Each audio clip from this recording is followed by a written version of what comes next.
2026 ചരിത്രം ആവർത്തിക്കപ്പെടും. അതിനായി തയ്യാറായിരിക്കാം. ജനനായകന്റെ audio launch വേദിയിൽ അവസാന കുട്ടി സ്റ്റോറി പറഞ്ഞ് വിജയ് തൻ്റെ വാക്കുകൾ നിർത്തിയത് ഇപ്രകാരമായിരുന്നു: എനിക്കായി എല്ലാം വിട്ടു നൽകിയ ആരാധകർക്ക് ഞാൻ എൻ്റെ സിനിമയെ വിട്ടു നൽകുന്നു. അവസാന സിനിമ എന്നത് ഓർക്കുമ്പോൾ വേദനയുണ്ട്. പക്ഷേ എന്തു ചെയ്യാനാണ്? ഒരു 2 വർഷം മുൻപ് വരെ വിജയ് പൊതുവേദികളിൽ കണ്ടിരുന്നത് പുതിയ സിനിമയുടെ ഓഡിയോ ലോഞ്ച് ഫംഗ്ഷനുകളിൽ മാത്രമായിരുന്നു. എന്നാൽ രാഷ്ട്രീയ വേദികളിൽ ശോഭിച്ചു നിൽക്കുന്ന വിജയ് ആയിരുന്നു 2025 കാഴ്ച. ഭരണ പ്രതിപക്ഷ വ്യത്യാസമില്ലാതെ കേന്ദ്ര സംസ്ഥാന സർക്കാരുകളെ വിമർശിച്ച വിജയ് എല്ലാവർക്കും ഒരു പുതു കാഴ്ചയായിരുന്നു. പക്ഷേ എൻ നെഞ്ചിൽ കുടിയിരിക്കുമെന്ന് തുടങ്ങുന്ന ഓഡിയോ ലോഞ്ച് സ്പീച്ചുകൾ ഒരു മിസ്സിംഗ് ആയി. നീണ്ട കാത്തിരിപ്പിനൊടുവിൽ ഡിസംബർ 27 അത് സംഭവിച്ചു. ഇനി ഒരിക്കലും അങ്ങനെ ഒരു വേദിയിൽ താൻ ഉണ്ടാവില്ലെന്ന് ഒന്നുകൂടെ ഉറപ്പിക്കുന്ന ഒരു ലൈറ്റ് സ്പീച്ചിലൂടെ അയാൾ തൻ്റെ വാക്കുകൾ നിർത്തി.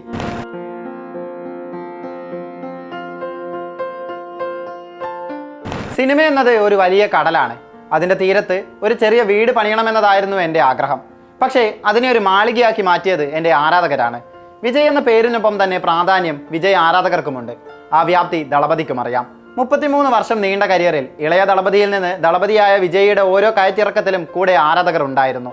അവസാന ഓഡിയോ ലോഞ്ച് മലേഷ്യയിലായിരുന്നിട്ട് കൂടി അവിടെ തടിച്ചുകൂടിയ 85,000-ലധികം വരുന്ന കാണികൾ അതിന് തെളിവാണ്.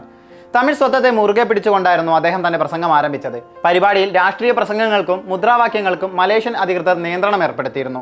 പക്ഷേ തമിഴ് മക്കളെ വാനോളം പുകഴ്ത്തിക്കൊണ്ടുള്ള വിജയ് പ്രസംഗത്തിന്റെ ലക്ഷ്യം വ്യക്തമാണ്.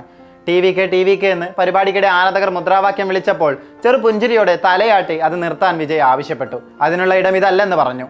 90s-ന്റെയും 2K കിഡ്സിന്റെയും ചൈൽഡ്ഹുഡാണ് വിജയ് സിനിമകൾ. ഒരു കാലത്തെ ചോക്ലേറ്റ് നായകൻ പിന്നീട് ആക്ഷൻ ഹീറോയെ പരിണമിക്കപ്പെട്ടപ്പോഴും ആ ആരാധക പിന്തുണ അദ്ദേഹത്തിന് വേണ്ടുവോളം ലഭിച്ചു. കോമഡിയും അനായാസം വഴങ്ങുന്ന നായകൻ. അഭിനയം നിർത്തുകയാണെന്ന് നേരത്തെ പറഞ്ഞിരുന്നെങ്കിലും തങ്ങളുടെ നായകൻ തിരിച്ചു വരുമെന്ന പ്രതീക്ഷയിലായിരുന്നു ഓരോ വിജയ് ആരാധകനും. പക്ഷേ ഓഡിയോ ലോഞ്ച് സ്പീച്ചിലൂടെ അതിനുള്ള സാധ്യത വിജയ് തള്ളിക്കളയുന്നു. 2026 ജനുവരി 9 6 മണിക്കാണ് കേരളത്തിൽ ജനനായകന്റെ ആദ്യ ഷോ. അവസാന സിനിമയുടെ ആദ്യ ഷോ തീർന്നിറങ്ങുമ്പോൾ ഇനി അങ്ങനെ ഒരു FDFS ലഭിക്കില്ലെന്ന യാഥാർത്ഥ്യത്തിലേക്ക് കൂടിയാവും ഓരോരുത്തരും കടക്കുക.